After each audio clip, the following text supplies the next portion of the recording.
Genetics of Parkinson's disease. In patients who are less than 50 years and developed Parkinson's disease, you should have a high index of suspicion that there is an underlying genetic condition.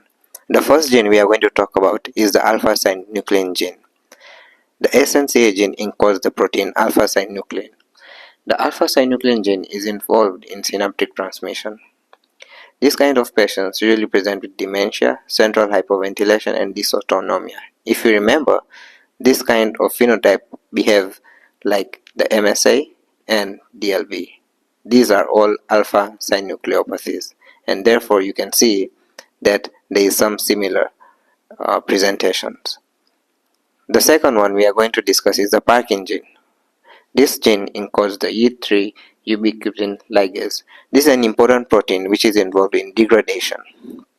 Now, misfolded proteins are usually degraded by the E1, E2, and E3 components, and therefore, if there is a mutation in the E3 ubiquitin ligase, that means misfolded proteins are going to accumulate.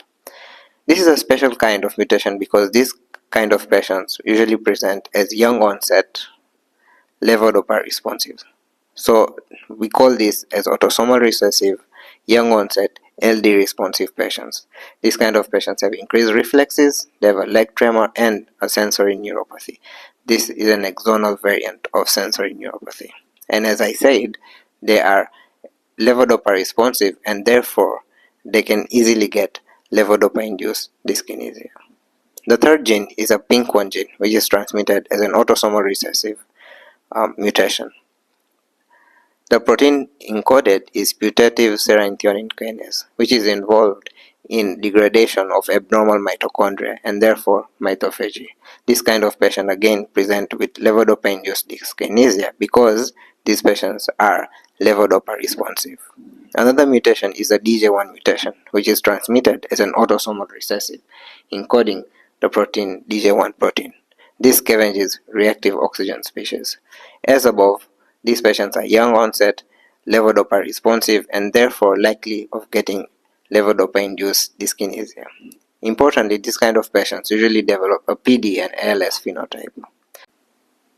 The most common genetic cause of adult onset familial Parkinson's disease is a mutation in leucine-rich repeat kinase 2. This is transmitted by autosomal dominant inheritance. LRRK2 encodes a protein called dardarine. This protein is involved in phosphorylation of alpha-synuclein.